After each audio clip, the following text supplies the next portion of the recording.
Good day for Penians, no? So i-update lang nato kung unsay ma-avail sa katong ato ang mga old nga naka-avail sa promo sa buy one take one, no?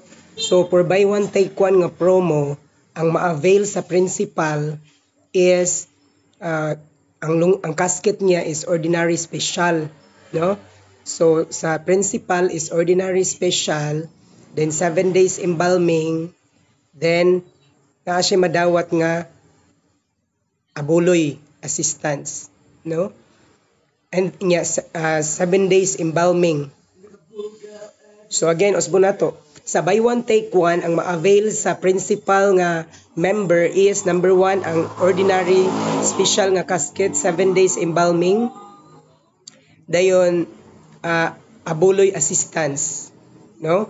Sa iyang ka-take 1 kay pakapin ra man na, wala man na siya membership, no? So ang ma-avail ana is ordinary nga casket, then 7 days embalming.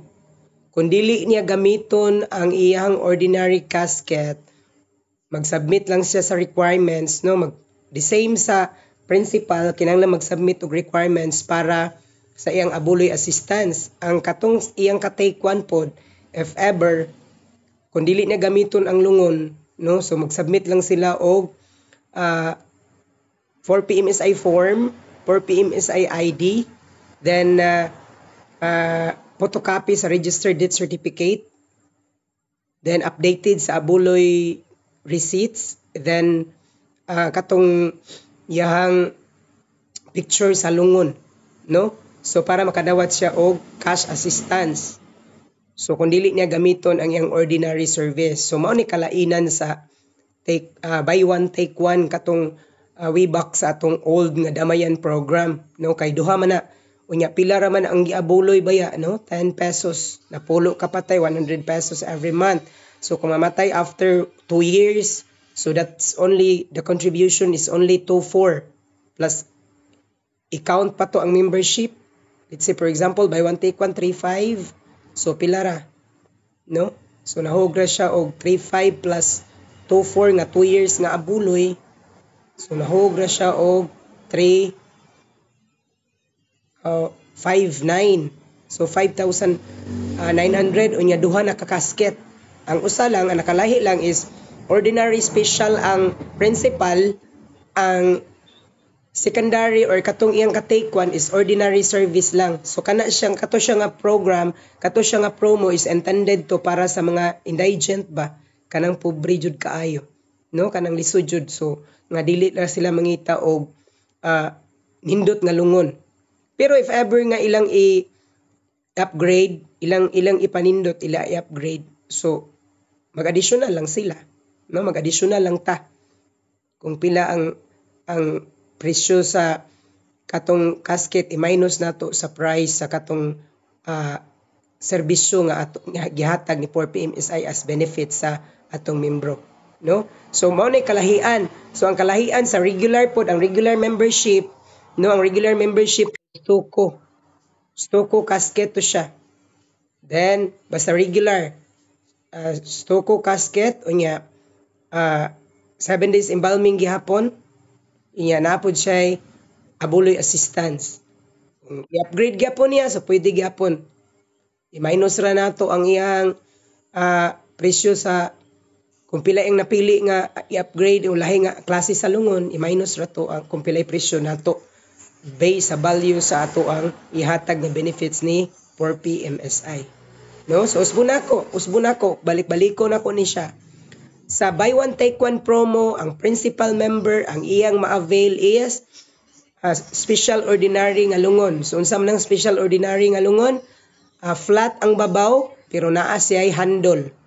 7 days embalming plus abuloy assistance. Sa iyang ka-take one, ang iyang ma-avail is ordinary casket, 7 days embalming. Mao na iyang ma-avail kay pakapin ra man na siya, no? So kung dili niya gamiton, mag-submit siya requirements nga akong gi-mention ganina para nga mahatagan siya cash assistance after 90 working days. Okay? So hope ato nang masabtan ug ato nang ma-share sa atong mga membro nga naka-avail atong buy one take one promo, or the same time sa family program parehas ra sila.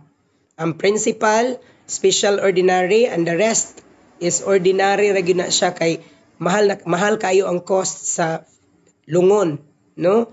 So kana siya gibuhat ni 4PMSI para makatabang, no? Mauna na ang katong principal sa mga promo buy one take one,